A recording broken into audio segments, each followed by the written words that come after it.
welcome to the penultimate episode of this season. We are at episode 30. My name is Ali, and I'm joined by... Hello, everybody. I'm Sarah. And this is the Women's Soccer Show. And boy, do we have so much to talk about. Oh my goodness, so much. Because everything happened this weekend. Pretty much. Now, I know people don't like it when we talk about our personal lives. They're like, just nobody cares, get into the football of it. But real quick, Allie is getting married soon, everybody, in like a week and a half or something like that. 2 weeks? What's the countdown? Yeah, pretty much. It's, as my friends tell me, it is 12 days and 11 sleeps. 12 days, okay. And I met an Instagram dog this weekend. I'll post it on our Instagram stories because, listen, everybody, I've been following this dog for 2 years. You should go follow this dog. The Instagram account is at Life of Sterling Newton. And if you like golden retrievers, this is the account for you. And I'm not being paid to advertise this. I'm really not. There's a chance Mike, our editor, even cuts this out of the intro because it is a little pointless. But I had a great weekend. But we have reached the end of the WSL season. We've got a full episode, as you just said, Allie. We're going to talk WSL. We're going to talk NWSL. We've got Around the World, full on. But you were at one of the prime, most important final matches of the WSL, one that could have decided the title this weekend. Absolutely. So, no surprise to anybody, I was at the West Ham Arsenal game. And let me tell you, it was one of the most electric, nervy games I have ever been to. Because the title could have been decided on it. And I tell you now, the moment for me was at half-time. They announced the scores in the other fixtures. And of course, Man United were up at half-time. And the cheer that went up when that got announced. I was going to ask if they were announcing the other scores during the game, because it just builds the tension. Yeah, they didn't do it during the game, but they did it at half-time.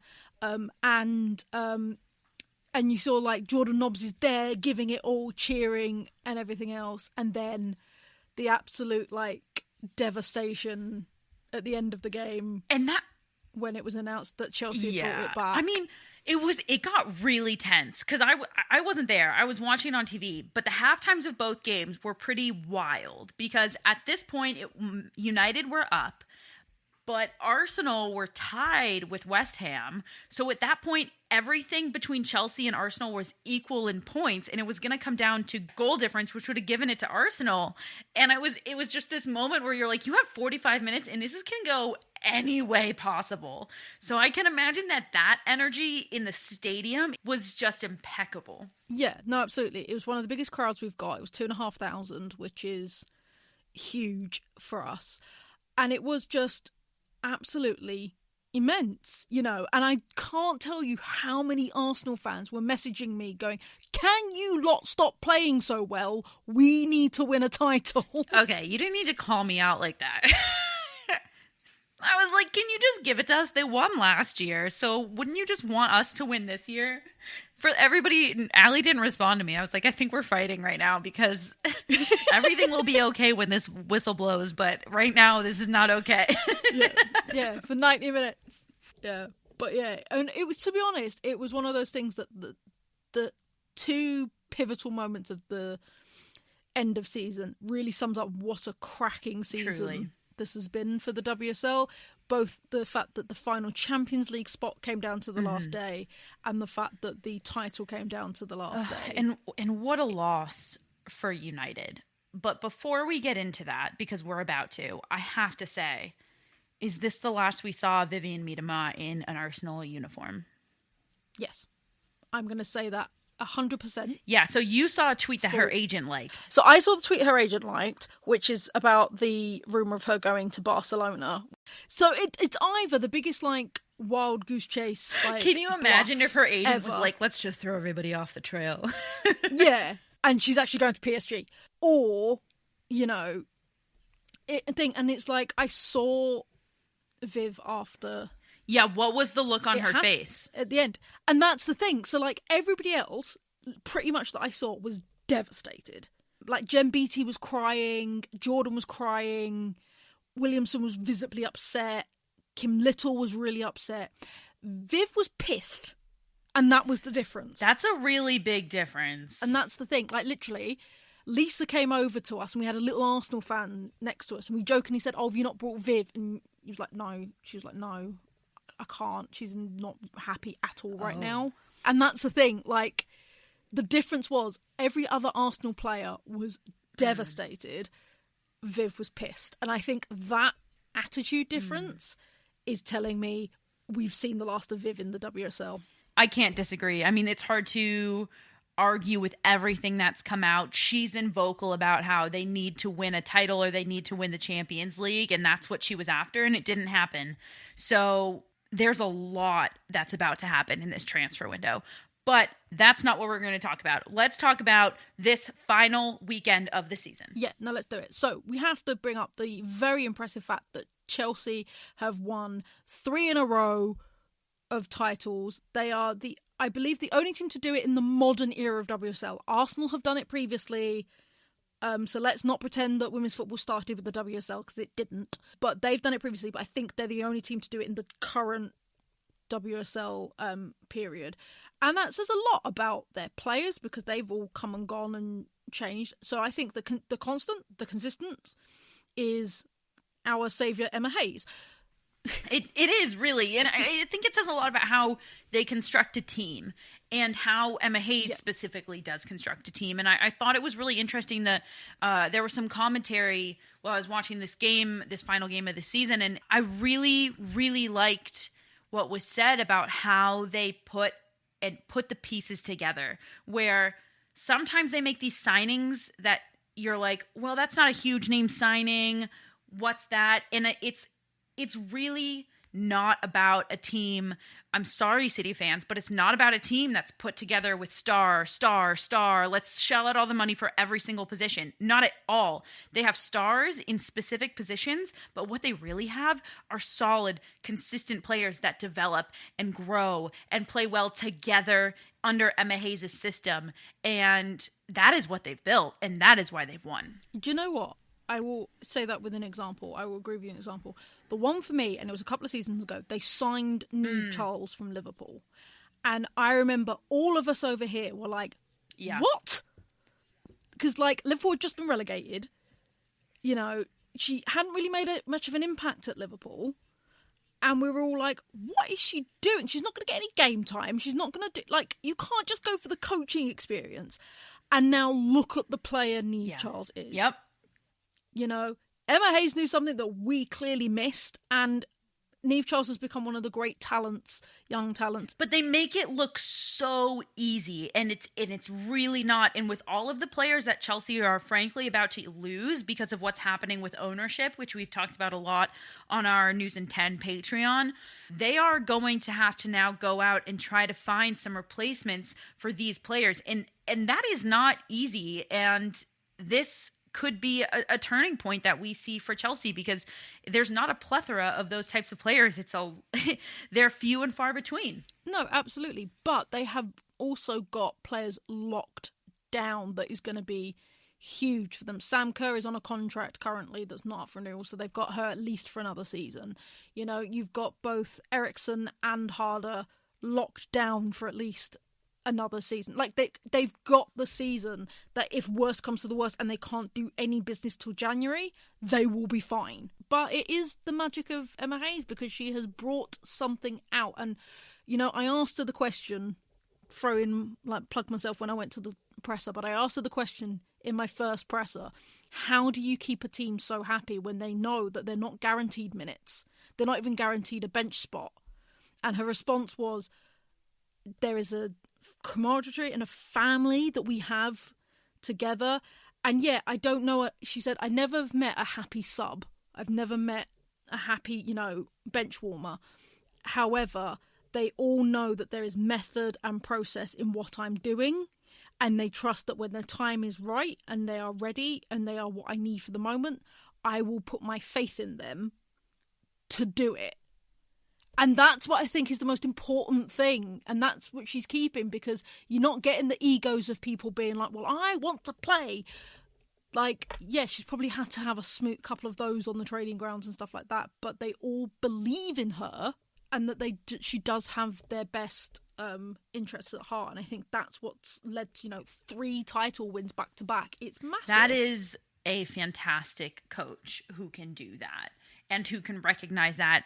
And as they say in the stadium, in Emma Hayes we trust. So congratulations to Chelsea fans, but we are going to move on from talking about you now. And we're going to move from Chelsea to their opponents from this past weekend. So we had a Chelsea-Manchester United matchup, and I'm going to be honest, me sitting in bed, half awake at 7 a.m, I really thought United were going to pull this out of the bag.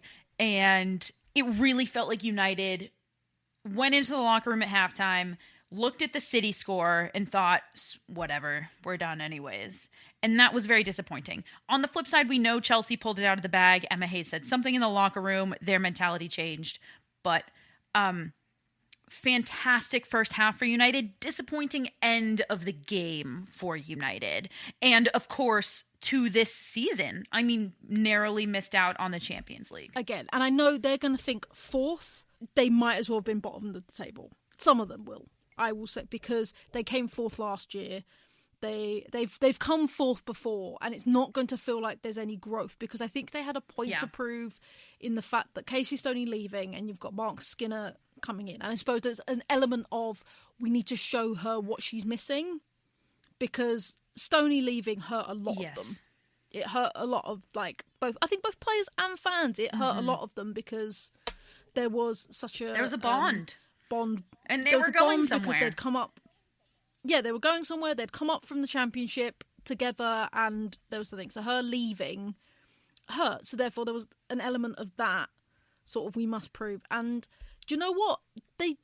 I think for them, it's probably less gutting than I'd say Arsenal, because their slip-ups were to a team of equal match. Mm-hmm.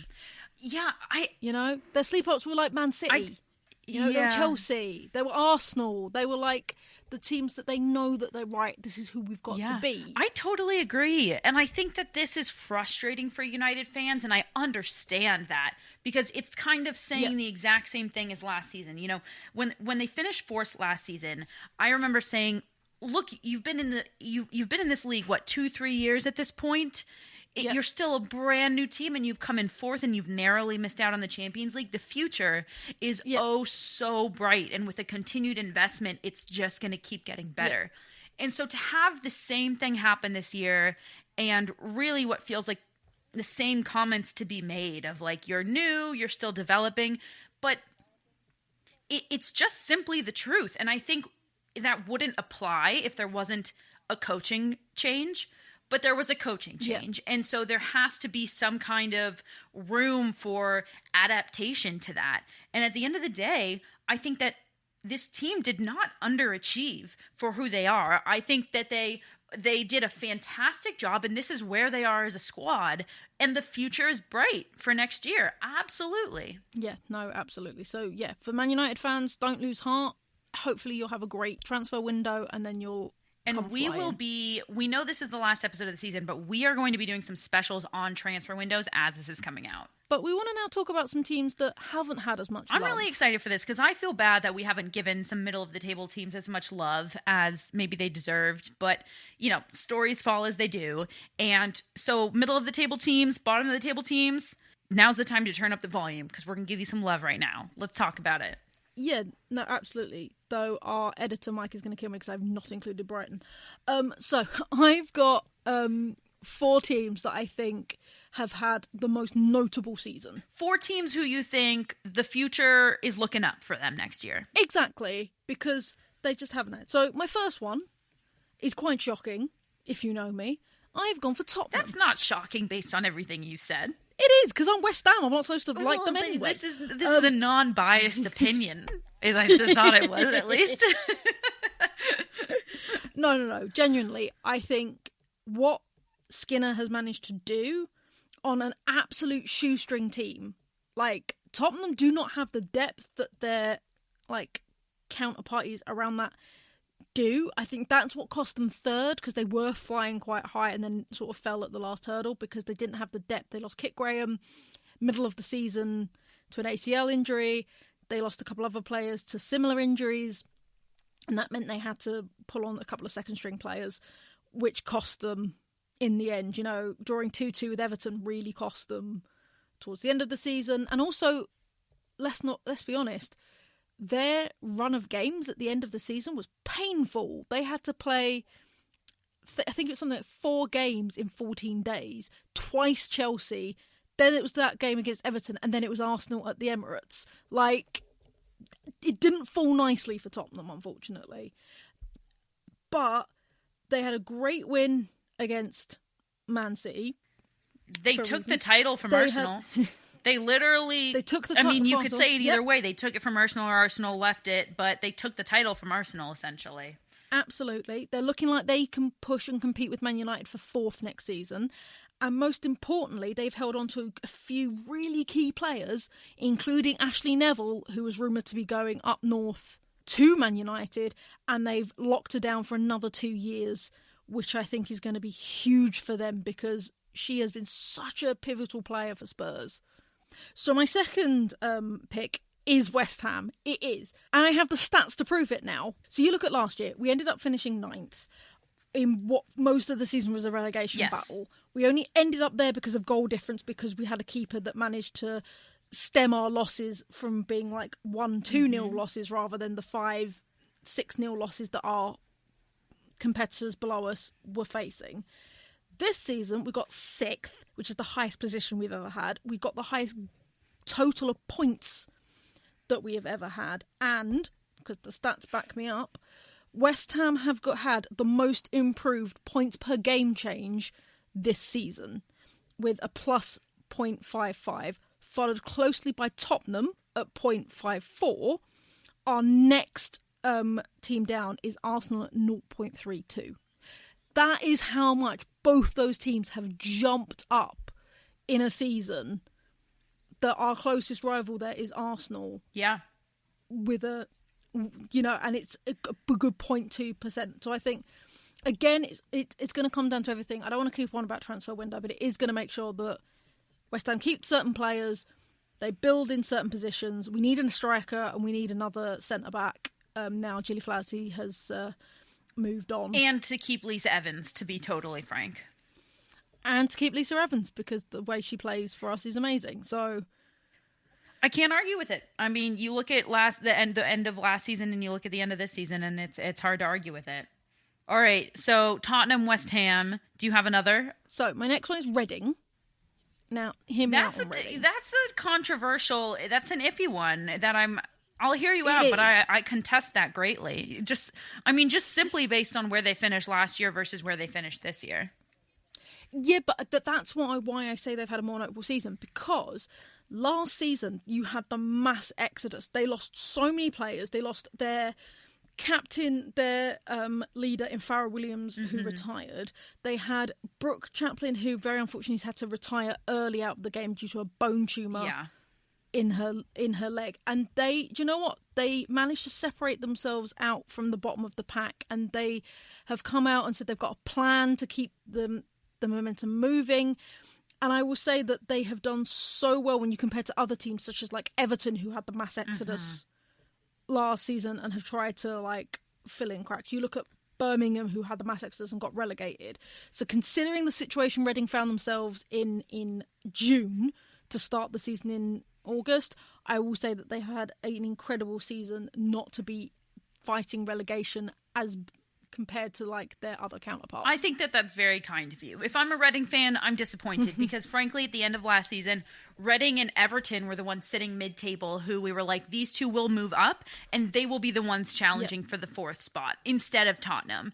And the opposite happened. So if I'm a Reading fan, I just had a worse season than the one before. And despite all of the factors that brought that on, that's what happened. And I'm kind of disappointed. Fair. All right, hit us with your final one. My final one is Leicester.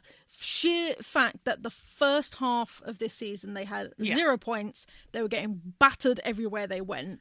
They changed their manager, and the difference and the belief within that team to manage to get out of the relegation battle. Not even by the last day. They were out and pretty much out and ready of relegation by February. I totally agree. Mid-season we were like, there's not even a contest here. Leicester's going down. period. Exactly. We were like, they made a huge mistake in scrapping their whole team and starting all over.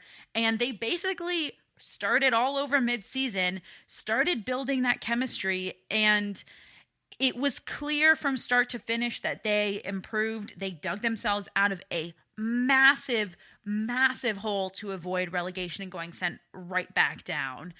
And the final team we really need to comment on is we will miss Birmingham City Birmingham City fans. We're so sorry. This is a hard one, and it's a hard one to stomach. That's really it.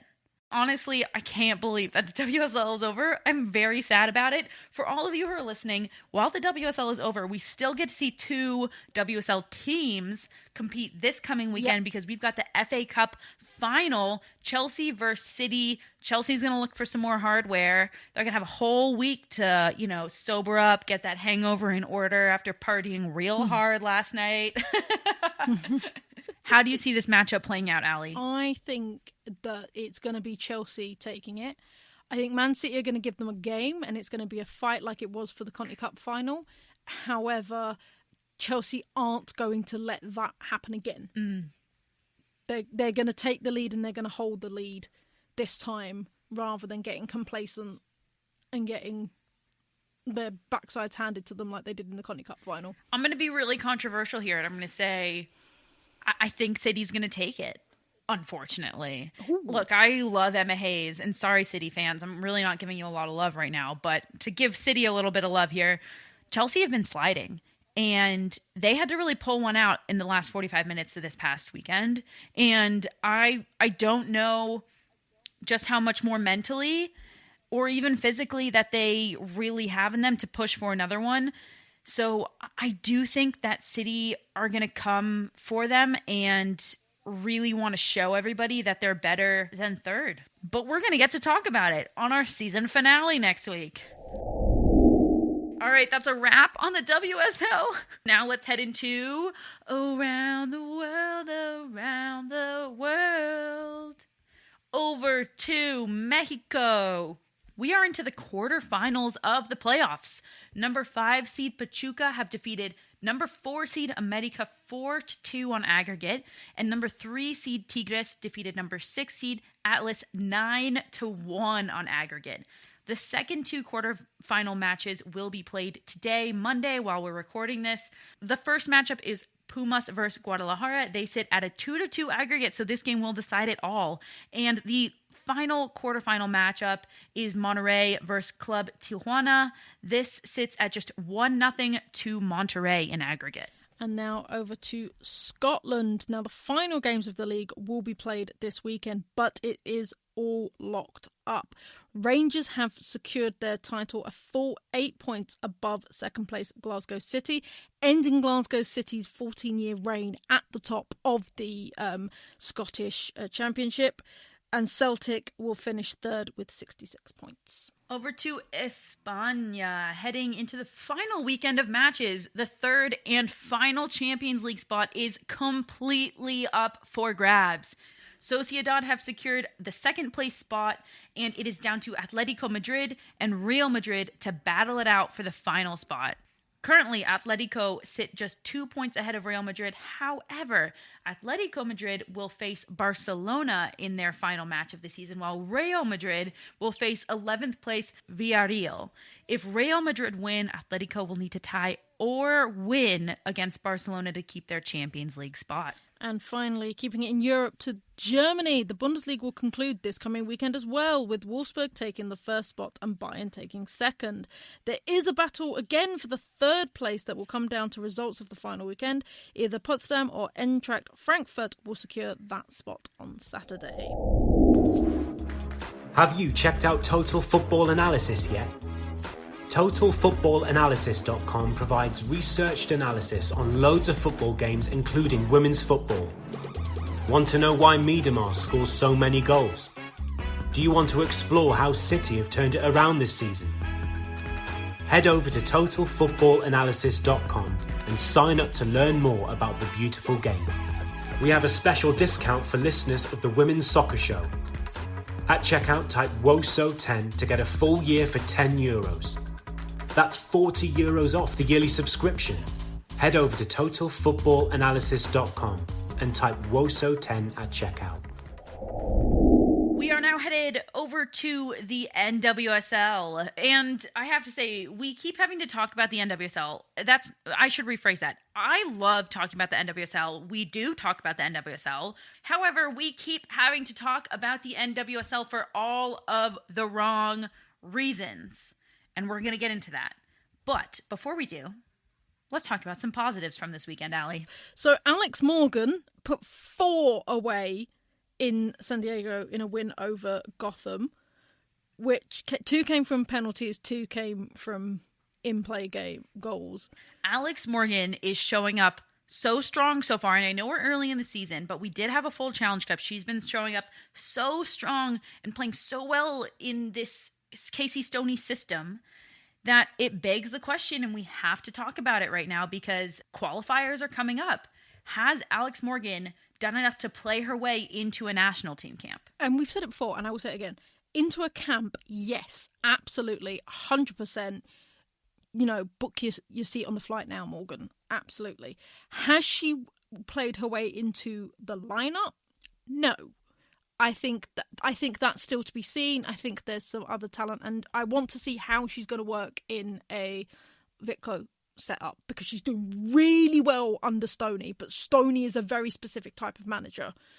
So I would love to see her go into camp just to see how she's going to slot in. I think that's a really good point. That's probably going to come down to what it's probably going to dictate what happens because she's playing really well in Stoney's system. Vlatko's system is very different, and it does lend itself more to the dynamic younger players that we're seeing on the outside.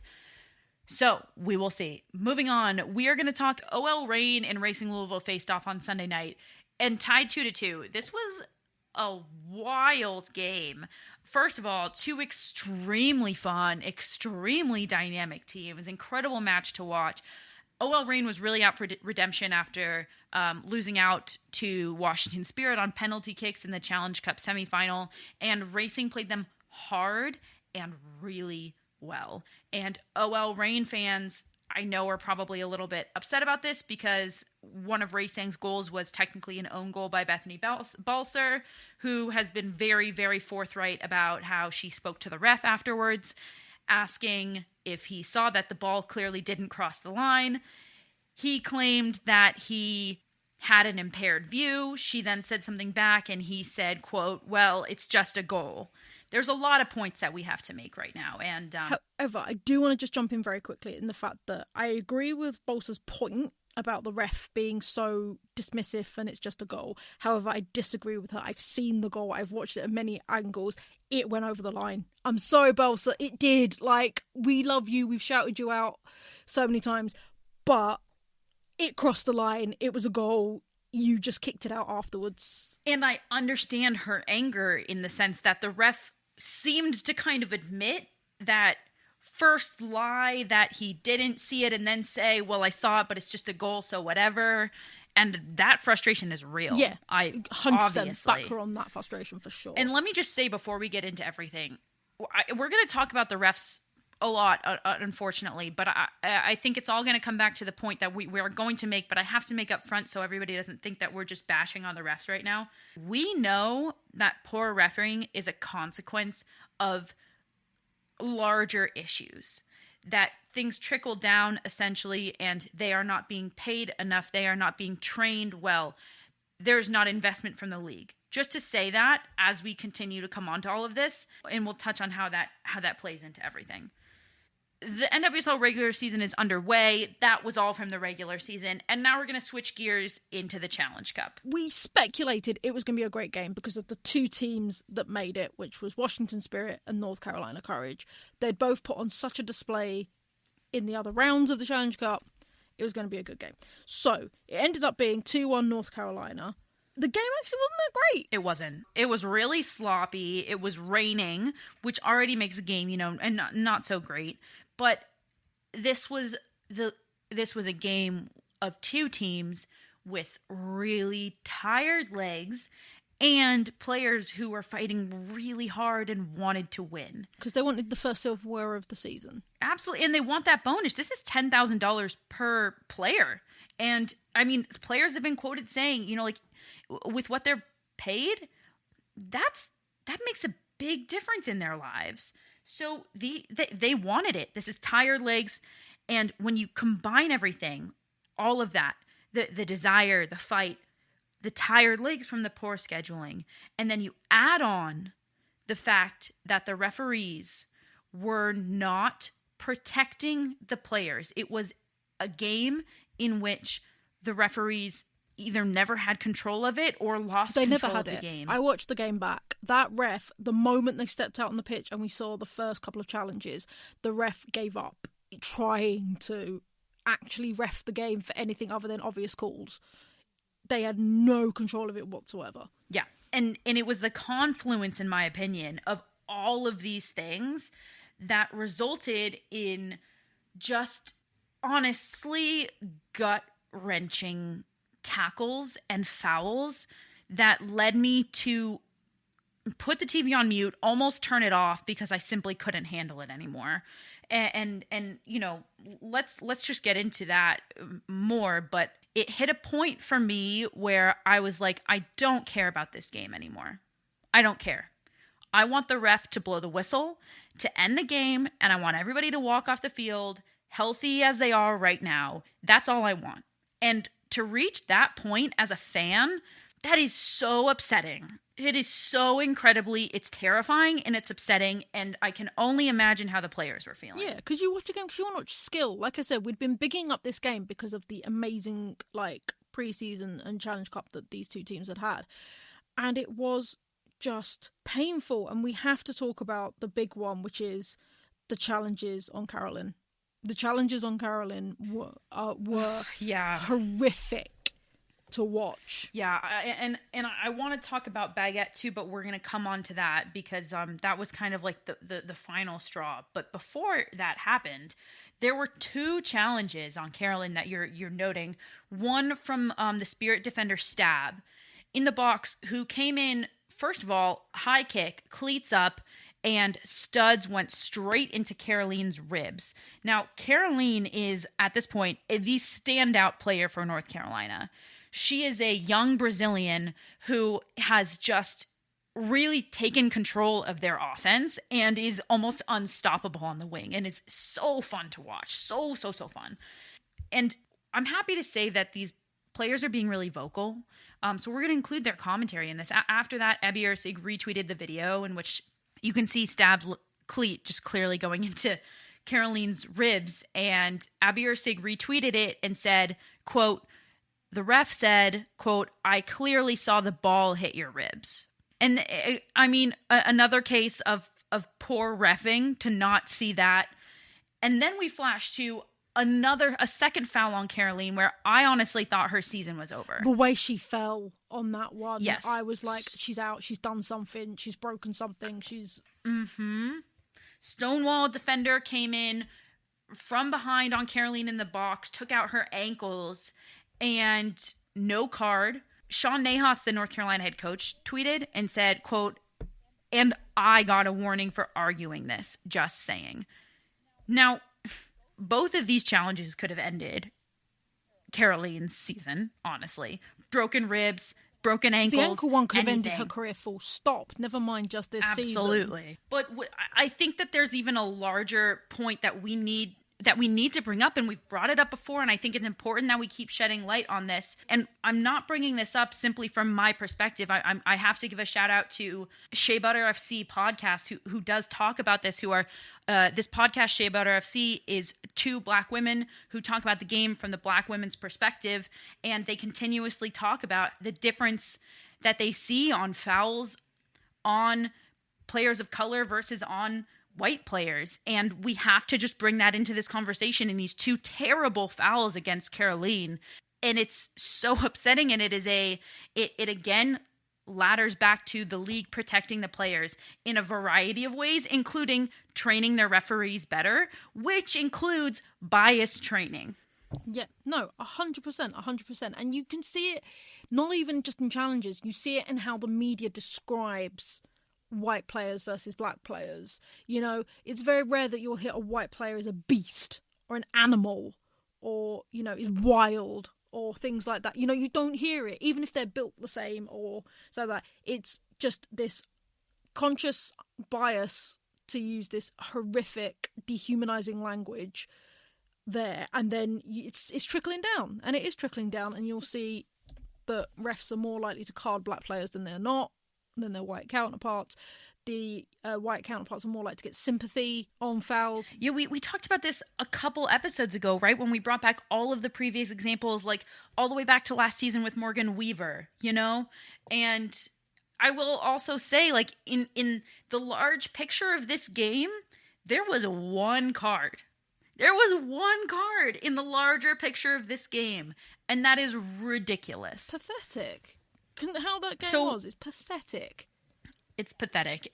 It's absolutely pathetic, and we're going to bring this back to the larger points continuously, but we need to also talk about what happened to the Washington Spirit player Baguette. This is really the point that just I felt like I had to turn the television off.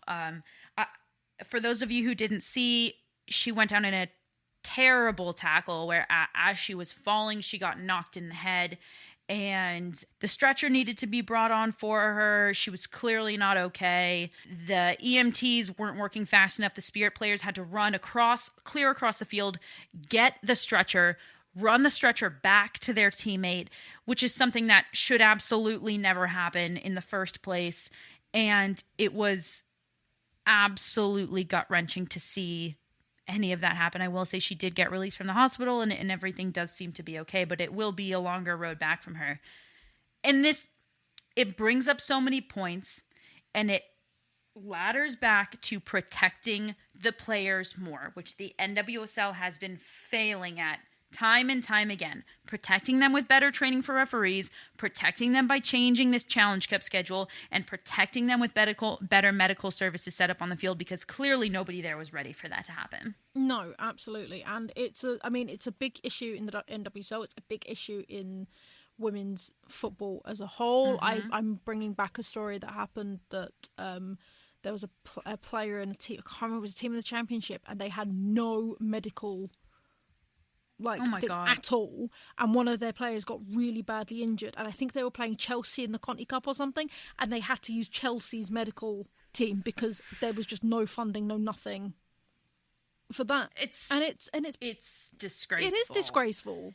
It is valuing people and their well-being less, and to not put that investment in is really just terrible. And we've been hard on the NWSL this year. We really have. And it's because of everything that's happening. And we are seeing changes. We're seeing better coaches brought into the league. It is unfortunate that we're still seeing fallout after fallout. And I guess it is my hope that all of these things, we're all loud enough about them. And I'm so happy and proud of the players that they're being loud about it too. Like, you go on Twitter and they are loud about it. I'm going to shout out Jess Fishlock because she is tweeting up a storm, and I love her to begin with, and I love her even more for that, And God, I love this league so much, and I want it to be so good, and it could be so good if the investment gets made to put the players first. And I know that that's what they're working towards, and we know that change doesn't happen overnight. Yeah. Right? Yeah. Everything that happened last year, they're still working through it, and this is just the beginning of the new season. So I guess I will say, I hope that things improve, and we know that the Challenge Cup schedule is being reviewed and needs to be changed for next year, which we've already touched on. Everything we just talked about is kind of like a prime example. We haven't even talked about what happened in the Challenge Cup final game, which is that North Carolina won the Challenge Cup final 2-1.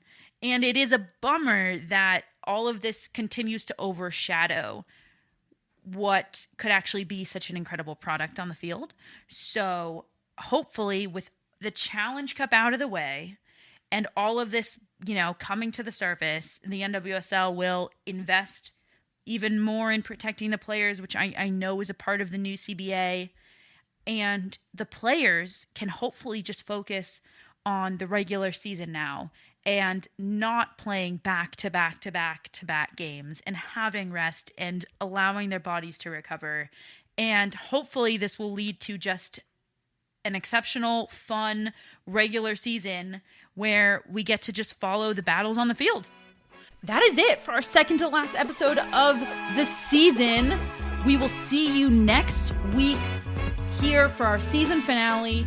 Check out our Spotify. We have a fun special going up this week also for you to take a listen to. So that will be going up tomorrow. And we will see you all next week for our season finale to cover all things in the WSL world. For the Women's Soccer Show, I've been Sarah. And I've been Ali. Thanks, everybody. Good night.